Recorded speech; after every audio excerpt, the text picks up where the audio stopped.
안녕하세요. 저는 안산 YMCA에서 마을 공동체와 주민자치를 지원하고 있는 이필구라고 합니다. 오늘 주제는 주민자치의 역할과 과제라는 것으로 말씀드리도록 하겠습니다. 주제를 본격적으로 말씀드리기 전에 한 가지 생각해 보셔야 될 게 있는데요. 오늘 말씀을 좀 들으면서 조금 더 새롭게 상상하는 시간을 가지셨으면 좋겠습니다. 그리고 이 상상을 가지고 새롭게 연결할 수 있는 사람들이 누구일지를 찾아보시는 과정도 생각해 보시면 좋겠습니다. 그리고 마지막으로 함께 연결된 사람들끼리 어떤 협력을 통해서 우리의 문제를 함께 해결할 수 있을까라는 상상을 한 번 더 해주시면 좋겠습니다. 그럼 본격적으로 주민자치회의 역할 그리고 권한에 대한 말씀 드리도록 하겠습니다. 먼저 한번 이런 생각을 해볼까요? 주민자치라고 하는 말은 주민과 자치라고 하는 두 가지의 단어가 조합되어 있습니다. 주민은 특정 지역에 거주하는 사람들을 칭하는 거고요. 그리고 자치는 스스로 다스린다라고 하는 한자어죠. 이것을 지방자치법으로 해석해 보면 주민들이 주체가 되어서 우리 지역사회 공동의 문제를 해결하고 공동체 전체의 발전에 기여하는 활동, 이것을 주민자치라고 할 수 있을 것 같습니다. 결국은 민주주의의 뿌리가 무엇이냐라고 할 때 주민자치, 지방자치라는 말을 많이 하는데요. 결국 민주주의의 토대를 굳건하게 만들어가는 것이 이 주민자치를 어떻게 하느냐에 따라서 달라질 수 있다고 생각합니다. 결국 스스로 그리고 여러분들과 함께 우리 공동의 문제를 해결해가는 것, 이것이 굉장히 중요하다라는 말씀을 먼저 드리고 싶습니다. 그렇다면 이 주민자치를 운영하는 체계, 이 틀은 어떻게 될까요? 가장 기본적인 틀은 화성시라고 하는 지방자치단체가 있고요. 그리고 29개 읍면동에 배치해 있는 행정복지센터가 있을 것 같습니다. 행정기관이라고 하죠. 이 행정기관이 기본적으로는 주민들과 민간 파트너십을 통해서 함께 문제를 해결하는 협력자의 기능을 하고 있습니다. 그리고 29개 읍면동에 주민자치회가 설치되어 있는데요. 적게는 20명에서 많게는 50명 이하까지 주민자치회가 구성되어 있습니다. 이 주민자치회를 통해서 굉장히 중요한 부분 중에 하나는 우리 지역사회 문제를 함께 논의하고 토론하고 스스로 조사해서 의제를 발굴해가는 과정이 굉장히 중요합니다. 그리고 또 한편에서는 발굴된 의제의 우선순위를 정해서 실행해가는 과정이 되게 중요하겠죠. 이런 역할을 하는 가장 기본적인 틀이 주민자치회의 정기회의와 분과회의라고 할 수 있겠습니다.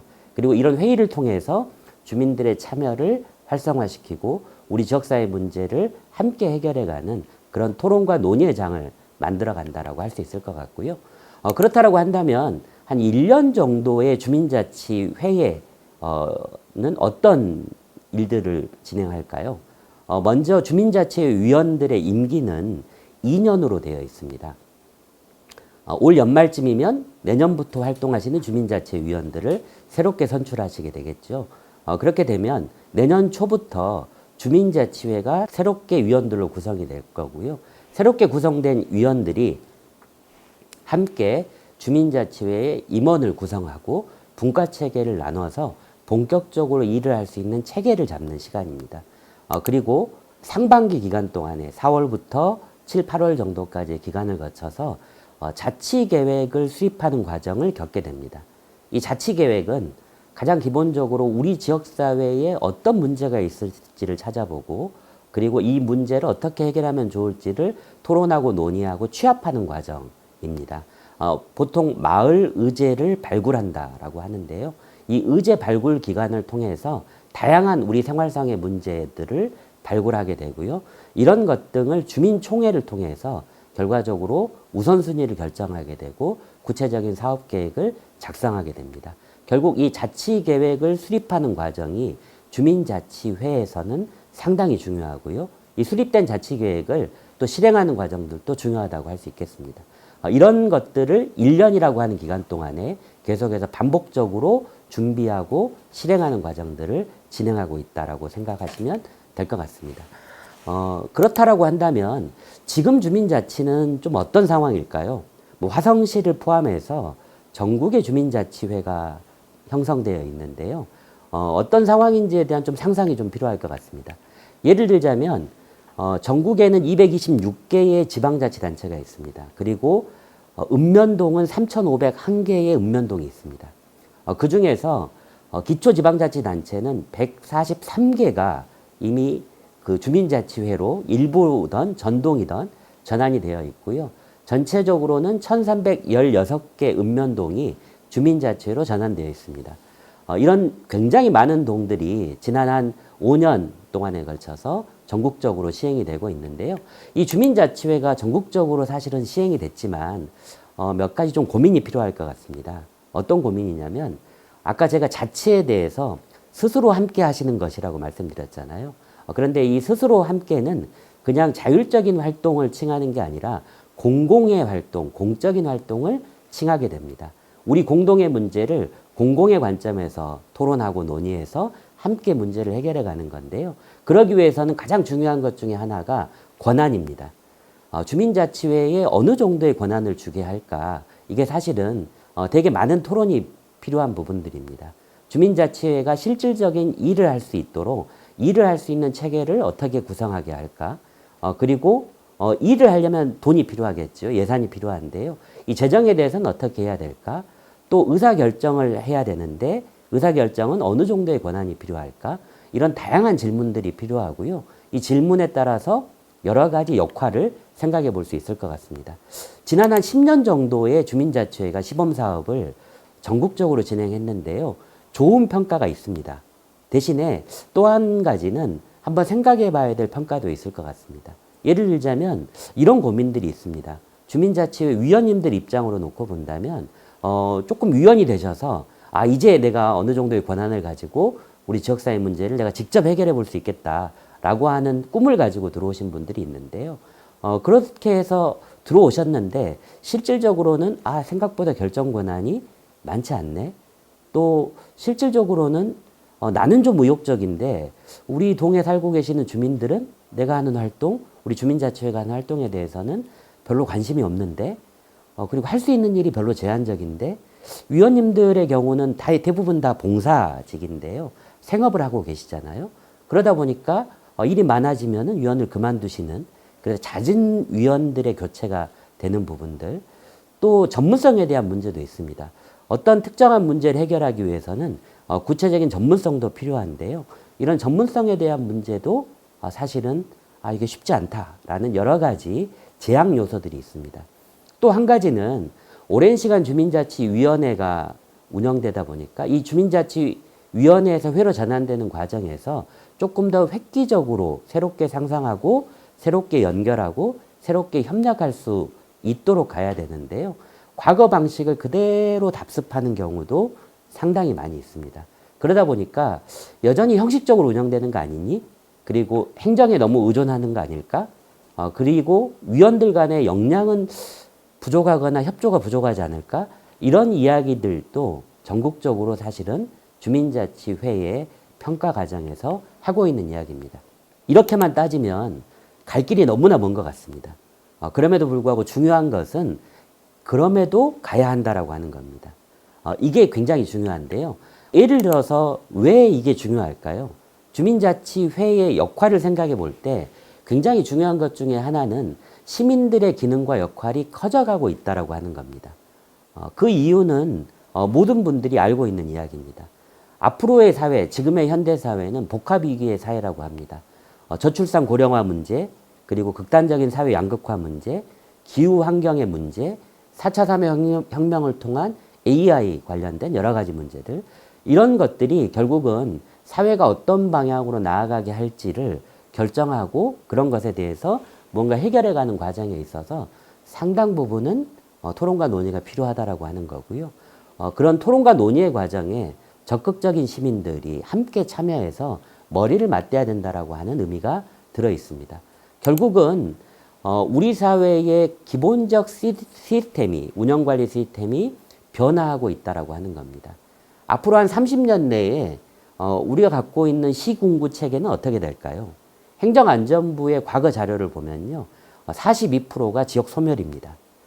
그리고 실질적으로 전반적인 지역의 활력이 떨어져 가고 있는 것도 사실입니다. 또 한 가지는 공공 문제를 해결하는 과정에 있어서 이런 민원에 대한 문제가 해년마다 연간 27%씩 증가하고 있다고 합니다. 증가되는 민원만큼 사실은 이 문제를 해결해야 될 부분들은 분명합니다.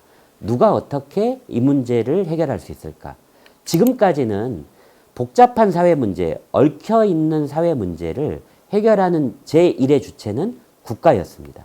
그리고 국가기관의 지방정부 체계가 이 역할을 감당하고 있습니다. 그런데 지난 한 10년 정도의 다양한 사회 패턴을 보면요. 복잡한 사회 문제를 어떻게 풀어내야 될까라고 할 때 가장 중요하게 거론되는 것은 여전히 국가 시스템이긴 하지만 자원봉사를 포함한 마을 공동체, 사회적 경제 영역, 도시 재생에 대한 문제, 즉 다시 말해서 다양한 사회 문제에 참여하는 개인들 그리고 주민자치회 같은 곳 등이 적극적으로 참여해서 이 문제를 함께 해결해 가는 것이 훨씬 효과적이다라고 하는 거고요. 이런 것 등을 통칭적으로 시민사회라고 합니다. 결국 국가와 시장경제 체계가 안정적으로 운영되는 것도 굉장히 중요하지만 사회 변화가 너무 급격하게 일어날 때는 국가와 시장경제 체계로만 문제를 해결할 수 없기 때문에 주민자치회를 포함한 다양한 시민들이 참여하는 이 시민사회의 토대가 굳건하게 만들어질 필요가 있다라고 하는 겁니다. 결국 이 문제를 해결하는 되게 중요한 축은요, 권한을 나눠가는 겁니다. 이것을 다른 말로 하면 분권이라고 합니다. 중앙정부의 권한을 지방정부에 나누는 것을 지방분권이라고 하고요. 또 이 권한을, 중앙정부로 받은 권한을 주민에게 나누는 것을 자치라고 합니다. 결국 이 분권과 자치를 통해서 지역사회 문제를 함께 해결해 가자라고 하는 것이 협치라고 할 수 있습니다. 이 문제는 결과적으로 이재명 정부에서도 되게 중요하게 거론되고 있는데요. 이재명 정부가 최근에 발표한 국정과제에서도 풀뿌리 민주주의를 확대하자라고 하는 것이 중요하게 거론되고 있습니다. 결국 주민자치회를 본격적으로 실시해보자. 그리고 주민들이 참여할 수 있는 참여의 툴을 확장해보자. 이런 정책들이 앞으로 더욱 가속화될 거라고 보고 있고요. 마지막으로 조금 더 이 문제를 정리해서 말씀드리면 시민들이 민원인으로서만 살아가는 게 아니라요. 지역사회 문제를 함께 해결하는 주체로서의 기능과 역할을 하는 것, 이게 굉장히 중요하다라고 하는 겁니다.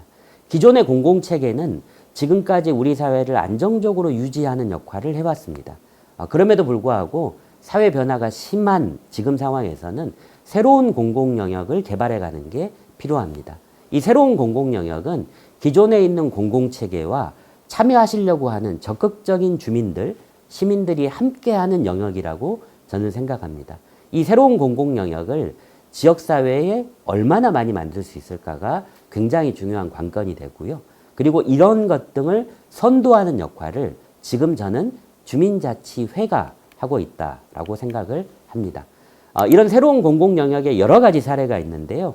예를 들어서 안산에서의 사례를 하나 설명드리도록 하겠습니다.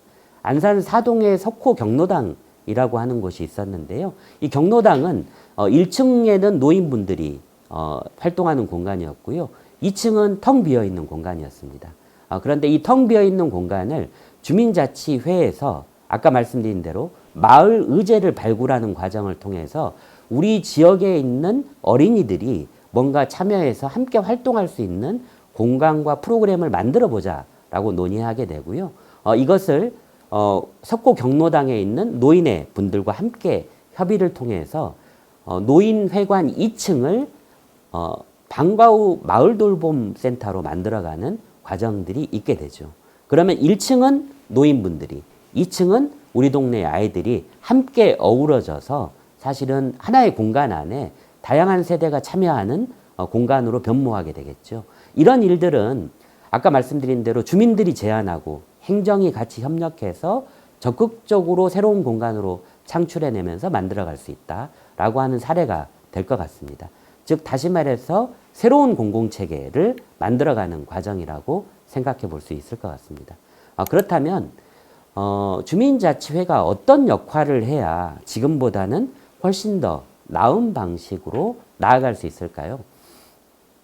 여기에서 한 가지 생각해 보셔야 되는 것 중에 하나는 주민자치회가 무엇을 해야 될까라는 생각보다는 주민자치회의 목적은 무엇일까라고 하는 이 Y에 대한 접근이 필요합니다. 우리는 왜 존재하는가? 그래서 우리의 목적은 무엇인가? 여기에 대해서 보다 더 집중하시는 게 좋을 것 같습니다. 제가 많은 주민자치회 위원님들 교육을 하다 보면요. 받고 있는 질문 중에 하나가 어떤 일을 해야 될까? 무엇을 해야 되면 좋아요? 라는 질문을 많이 받습니다. 이것은 지역마다 다를 수 있습니다. 지역의 특성과 지역의 내용에 따라서 다를 수 있는 거고요. 결과적으로 무엇에 집중하기보다는 우리가 왜 이 일을 해야 되는지를 생각해 보는 것. 이것으로부터 저는 출발할 수 있다고 생각합니다.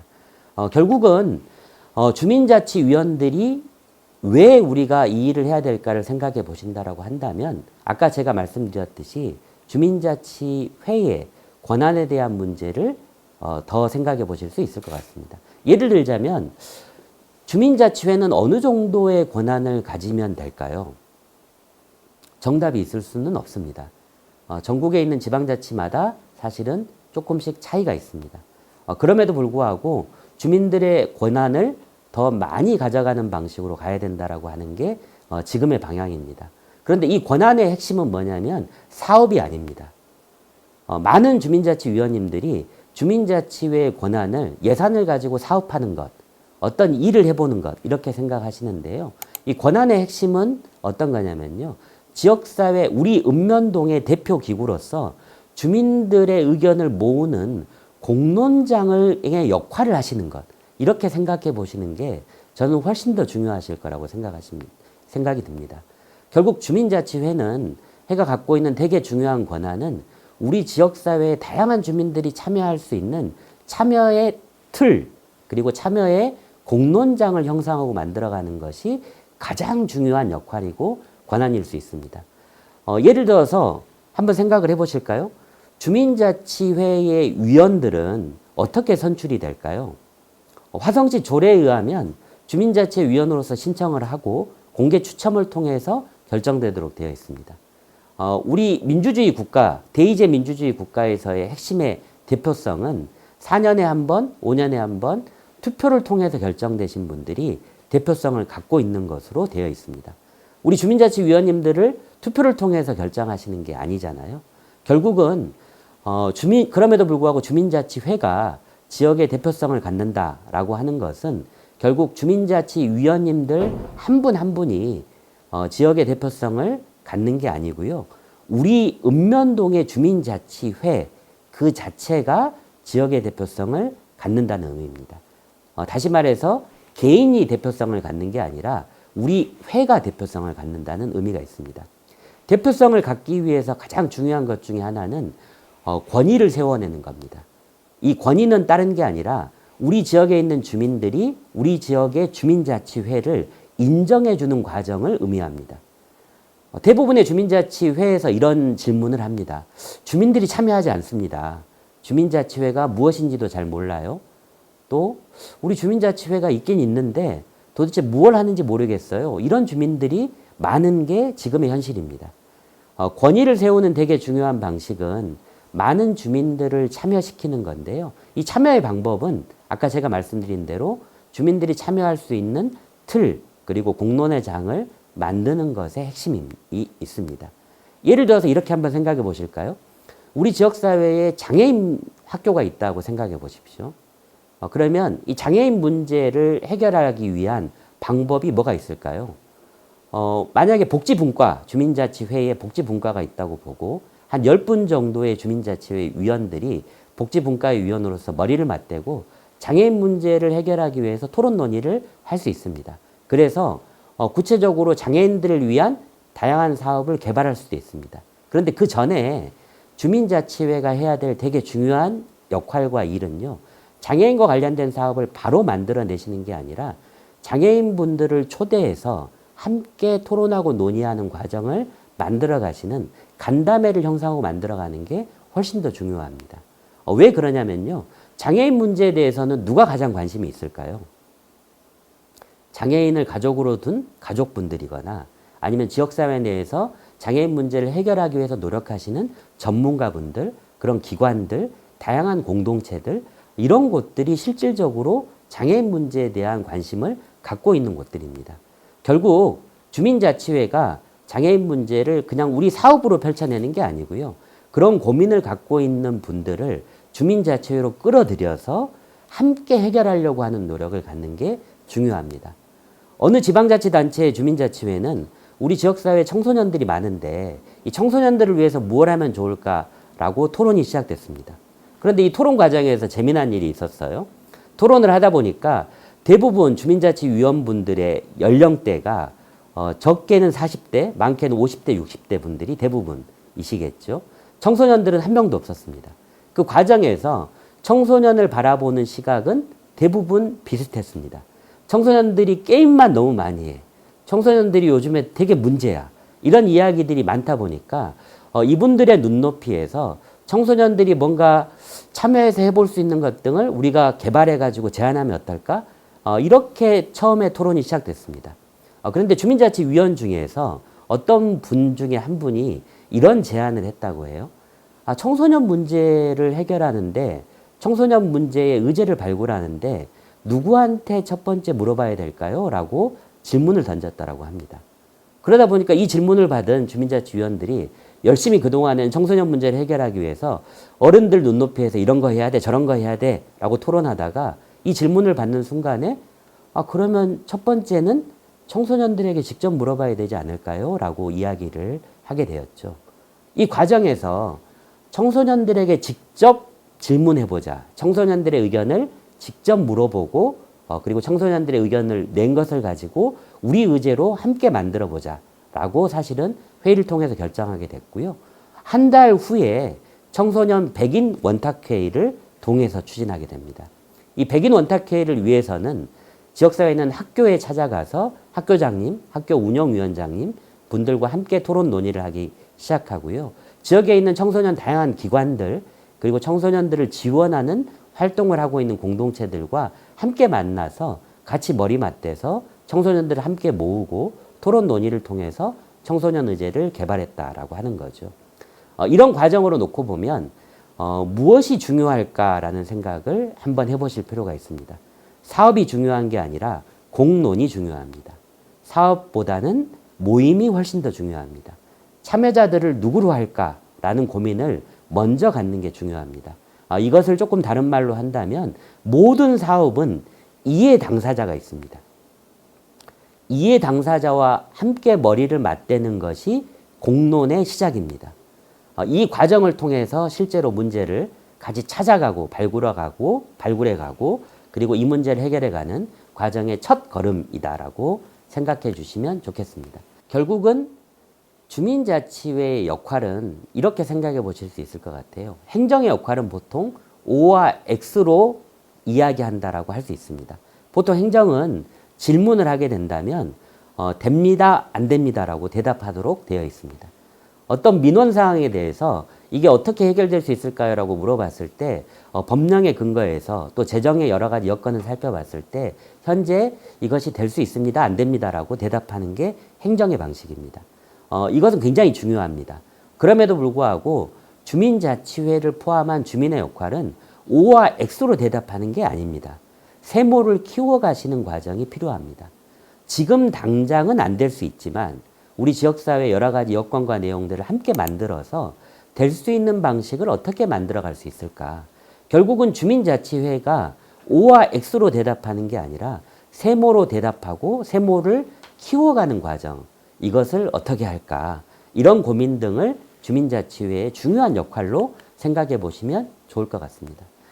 주민자치회의 되게 중요한 키워드는 한 번 더 정리해 드리면 민주라고 하는 키워드가 있을 수 있고요. 그리고 지역의 대표라는 키워드가 있을 것 같습니다. 그리고 협치가 있을 것 같고요. 마지막으로 공론이 있을 것 같습니다. 즉 민주와 대표, 협치, 공론 이 네 가지의 키워드를 주민자치회를 운영하시면서 주민자치회 사업을 하시면서 어떻게 풀어가면 좋을까라는 고민을 가져가시는 게 핵심입니다.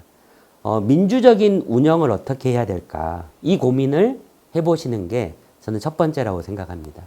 민주적인 우리 주민자치회에 민주적인 운영은 어떤 것이 민주적인 운영일까요? 우리의 회의부터 돌아보시는 게 저는 첫 번째라고 생각합니다. 누구 한 명이 주도하거나 누구 한 명이 끌고 가는 방식의 주민자치회라고 한다면 저는 민주적인 운영이라고 생각하지 않습니다. 민주적인 운영은 주민자치회에 참여하시는 분들이 자기 목소리를 낼 수 있고 또 토론과 논의 과정을 함께 할 수 있는 그런 상태를 민주적인 운영의 상태라고 이야기해 볼 수 있을 것 같습니다. 자기의 목소리를 내게 하는 것, 그리고 더불어서 목소리를 낸 의견 등을 함께 토론할 수 있는 것, 이런 조건과 환경을 어떻게 형성하고 만들어낼까라고 하는 게 아마 첫 번째 고민하셔야 될 부분들인 것 같고요. 그리고 대표성을 어떻게 강화할까? 아까 제가 설명드린 대로 대표성을 강화하는 가장 중요한 방법은 우리끼리 하지 않는 겁니다. 주민과 함께 하시는 겁니다. 지역에 있는 다양한 유관기관들을 포함한 다양한 공동체들과 함께 손잡고 머리 맞댈 때 우리의 대표성이 커질 수 있습니다. 결국은 이런 대표성을 강화하는 문제가 또 한 가지가 있을 것 같고요. 또 한 가지는 협치력을 키워내는 겁니다. 이 협치의 핵심은 행정과 함께하는 겁니다. 제가 어떤 주민자치위원들과 대화와 토론하는 과정에서 많은 주민자치위원님들이 행정의 우위에 있다라는 생각을 하시는 분들도 있습니다. 저는 절대 그렇게 생각하지 않습니다. 행정과는 협력적인 관계에 있는 겁니다. 상호 동등한 관계라고 생각하셔야 저는 바른 생각이라고 생각합니다. 행정의 체계를 인정해 주시고 그리고 함께 머리 맞대서 함께 해결해가는 과정을 갖는 파트너라고 생각하시는 게 저는 첫 번째 발상이라고 생각합니다. 그래서 이것을 민관 거버넌스, 민관 협치라고 하는 태도를 형성해 가시는 것 굉장히 중요하고요. 이런 과정을 전반적으로 만들어가는 되게 중요한 프로세스, 과정이 주민공론장이라고 할 수 있을 것 같습니다. 결국은 주민공론장을 상시적인 주민공론장을 통해서 대표성을 강화하고 그리고 민주적인 운영의 체계를 보다 더 굳건하게 만들고 행정과 협력 체계를 거쳐서 우리 지역사회 문제, 우리 마을의 문제를 함께 해결해 갈 수 있는 구심점으로서의 기능, 그런 역할, 이런 것들이 주민자치회가 함께 하셔야 될 일일 것 같습니다. 이런 그림이 가능할 것 같은데요. 저는 많은 주민자치회를 보면서 질문을 받다 보니까 되게 이런 고민들이 있으신 것 같아요. 조급함이 좀 있으신 것 같습니다. 1, 2년 동안에 뭔가 성과를 내시려고 하는 조급함이 저는 있다라는 생각입니다. 대신에 저는 한 가지 일반적 사업 체계로는 1, 2년 만에 성과를 내기가 쉽지 않습니다. 어떤 문제를 해결해 갈 때 지속적으로 이 문제에 관심 갖고 함께 같이 갈 수 있는 덩어리, 연결된 덩어리가 얼마나 있느냐가 되게 중요한 저는 성과라고 생각합니다. 지역에는 다양한 주체들이 있습니다. 사회적 경제 조직도 있고요. 마을 공동체 활동을 하시는 분들도 있고요. 지역사회 보장협의체 같은 것도 있고요. 다양한 유관기관들도 있지 않습니까? 그리고 봉사단체도 있고요. 아파트 단지만 하더라도 아파트 자치회 같은 것도 있죠. 지역의 청소년, 청년, 성인들, 노인층까지 포함한 다양한 주체들이 있습니다. 이 주체들과 어떻게 연결점을 만들어낼까? 그리고 이 주체들과 함께 연결돼서 공론하고 학습을 통해서 서로 간의 역량을 어떻게 확대해낼까라고 하는 고민들이 저는 필요할 거다라고 보고요. 이런 연결된 덩어리 등이 잘 만들어지고 그리고 이것이 확대될 때 결국은 그 기반 위에 주민자치회가 충분한 역할과 기능을 할 수 있다라고 저는 생각합니다. 결국 이런 체계와 관련해서 저는 더 많이 고민해야 되는 것 중에 하나는 이렇게 생각합니다. 민주주의는 누가 어떻게 만들었을까요? 민주주의를 꿈꿨던 많은 사람들이 몇백 년 전에 있었습니다. 기존에 갖고 있었던 사회 질서 체계가 우리의 문제를 해결해 주기에는 다소 부족하다라는 생각을 가졌던 분들이 새로운 사회 질서 체계를 만들기 위한 고민과 내용들을 가져간 거죠. 그래서 사실 지금 우리나라에서 운영되고 있는 민주주의라고 하는 이 제도 체계도 몇백 년 전부터 사실은 이런 고민 등을 했던 분들이 함께 머리 맞대고 만든 제도입니다. 그래서 사실은 이런 민주주의 제도는 사람이 만들어 놓은 것이죠. 그럼 역으로 한번 생각해 볼까요? 자동차는 누가 만들었을까요? 이것도 역시 사람들이 만들어 놓은 거지 않겠습니까? 결국 사람들은 민주주의라고 하는 제도도 만들었고 자동차라고 하는 제품도 만들었습니다. 그런데 자동차를 만약에 잘 운전하려면 어떤 게 필요할까요? 첫 번째는 운전면허증이 있어야 되겠죠. 운전면허증을 사실은 받으시려면 최소한 학원에 등록하셔서 굉장히 많은 비용을 지불하고 운전면허증을 발급받는 과정을 사실은 밟게 됩니다. 문제집 한 권 정도는 최소한 열심히 풀어보셔야 되고요. 그래서 필기시험에도 합격하시고 실기 준비도 하셔서 자동차 운전면허증을 따시게 됩니다. 그런데 면허증을 따시게 되면 차를 바로 운전할 수 있을까요? 능숙하게 잘 운전이 가능할까요? 그렇지 않습니다. 상당히 많은 시간이 소요됩니다. 이 많은 시간을 어떻게 사실은 형성하고 만들어낼까가 되게 중요한데요. 굉장히 많은 연습이 필요하다고 하는 겁니다. 자동차를 능숙하게 운전하기 위해서는 굉장히 많은 연습이 필요하다라고 하는 생각을 한번 해보신다라고 한다면 이런 비교가 가능합니다. 우리가 만들어 놓은 민주주의라고 하는 이 제도를 운전하는 게 쉬울까요? 아니면 자동차를 잘 운전하는 게 쉬울까요? 제가 이 질문을 드리면 많은 분들이 자동차를 운전하는 게 훨씬 쉽다라고 이야기를 합니다. 그렇다라고 한다면 역으로 이런 질문이 가능합니다. 민주주의라고 하는 제도보다는 자동차를 운전하는 게 쉽다면 민주주의라고 하는 이 제도를 잘 운전하기 위해서는 최소한 자동차를 잘 운전할 수 있도록 연습하는 것보다 훨씬 더 많은 연습이 필요하다는 것을 전제로 합니다. 민주주의라고 하는 이 제도를 잘 운전하는 것, 그러려면 실질적인 연습을 어떻게 해야 될까라는 생각을 하셔야 됩니다. 주민자치회는 우리 민주주의라고 하는 이 제도를 잘 운전하기 위한 연습할 수 있는 가장 중요한 틀 중에 하나입니다. 몇 번의 회의들을 통해서 사실은 위원들끼리 갈등이 벌어지게 되고 이 갈등 때문에 주민자치회를 그만두는 사례들이 전국적으로 너무나 많이 있습니다. 이것은 사실은 연습이 필요하다라고 하는 것을 인정하지 않는 태도입니다. 결국 주민자치회의 역할을 잘 하기 위해서는 주민자치회가 우리 위원들끼리 먼저 잘 연습해야 된다. 그리고 짧은 연습이 아니라 긴 시간의 연습이 필요하다라고 하는 것을 인정하는 것으로부터 저는 출발한다라고 생각합니다. 우리 사회를 나아가게 하는 되게 중요한 방향이 있는데요. 한 가지는 리더의 역할입니다. 그리고 주민자치회의 역할입니다. 이 역할은 과거에는 나를 따르시오라고 하는 끌고 가는 역할이라고 생각합니다. 그리고 주민들을 잘 부족한 분들을 가르치는 게 되게 중요하다라는 생각을 갖고 있습니다. 그럼에도 불구하고 현대, 지금의 시대 그리고 앞으로의 시대에서의 굉장히 중요한 역할 중에 하나는 가르치는 게 아니라 가르치는 역할이 필요합니다. 저 방향으로 간다면 어떨까요? 라고 하는 방향을 가르치는 것. 이것이 굉장히 중요합니다. 주민자치회는 우리 동네가, 우리 지역이 어떤 방향으로 가는 게 중요할까요? 라고 질문을 던지는 곳입니다. 그리고 이 질문을 같이 여러분들과 함께 토론과 논의를 거쳐서 이런 방향으로 나아가겠다라고 하는 것에 사실은 결정을 하는 곳이기도 합니다. 그 결정을 통해서 이를 실행시키기 위해서 함께 머리 맞대고 나아가는 과정이 굉장히 중요합니다. 그러기 위해서는 협업체계를 만들어가는 것. 이게 저는 되게 중요한 부분이라고 생각하고요. 이 협업을 위해서는 한 가지 이런 생각이 필요합니다. 예를 들어서 과거에 미국에서 아메리칸 인디언들이 있었죠. 이 원주민들이 백인들에 의해서 사실은 쫓겨나게 되고요. 그리고 인디언 보호구역이라고 하는 곳을 만들어서 인디언들을 강제 수용했었습니다. 여기에는 집도 있고 학교도 있고 여러 가지 마을을 형성해 놨는데요. 백인 선생님들이 학교로 오셔서 인디언 아이들을 가르치는 교육을 시작을 했습니다. 그래서 열심히 과학도 가르치고 또 ABCD도 가르치고 문명에 대해서 가르쳐 줄게 하면서 열심히 가르쳤습니다.